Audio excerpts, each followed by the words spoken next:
Tomboklasy tokovafa miarabantsika rehetra tonga soeto amin'ny journal de l'économie amin'ny ity anio ity ary manasa anao araka izany hatramin'ny farany. Ny loha hevitra ho jerentsika amin'ny ity androany ity dia mikasika ny fivoarany arikarena fahobeva eo ihany koa ny tontolon'ny heritra rahantsika avy hatrany ny fanadihadiana. Na misy fiakarany manodidina indray isanjato isan-taona eo ny fandoavan-ketra eto Madagasikara izay nahatonga ny fandoavan-ketra ho 12 isanjato ny taona 2024 araka ny tatitra teo anivon'ny ministeran'ny toe-karena sy ny vola. Hatreto mbola ambany oharina amin'ny tokony ho izy ny tamin'ny fandoavan-ketra eto amintsika izay.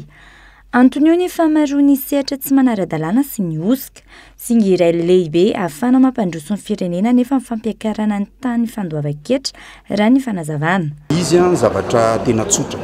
Ny tanjona zany dia hoe ny pays africains amin'io 2060 io dia tokony aleo tena tanteraka amin'ny fomba izay ifinansena zany anomezana n'izay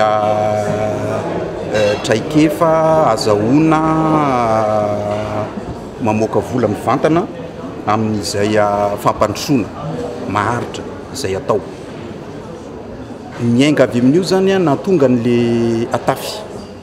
Ny tanjon'le atafy zany dia hoe tokony ho ampiakarina ny fahaiza-manao mba azahoantsika mampiakatra ny taux de pression fiscale moa zany azo resahana azy. Kanefa io tsisy limite ny ampiakarana azy fa dia miezaka foana zany mba azo vola misy kokoa ny fanjakana azahoany miatrika n'izay besoin de financement ilaina. Raha tsy manana le fomba fahaizana zany tsika amin'ny fikarakarana ny araketra dia ho sahirana ny amin'ny hoe mety hoe fampiakarana n'izay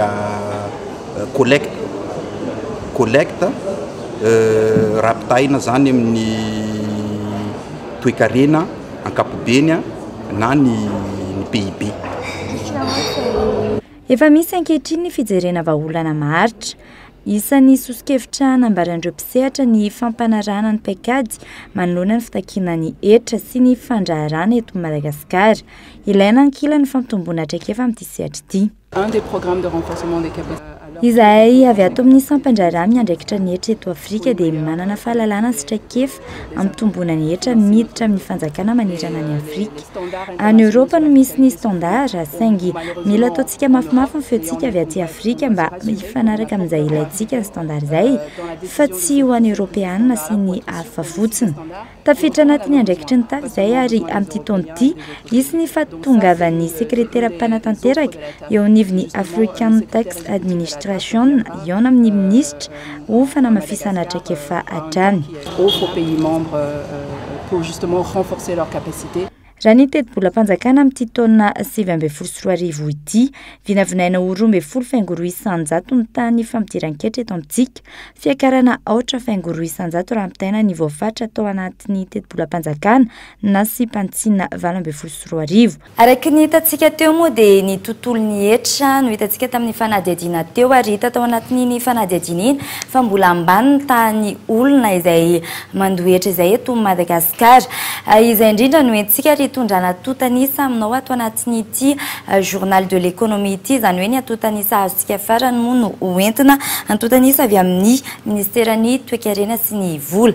Raha ny taona 2024 dia teo amin'ny 10.5 isanjato teo ny heritra niditra tamin'ny fanjakana izany ny taona 2024. Araka ny hitantsika amin'izany dia ambany dia ambany tokoa.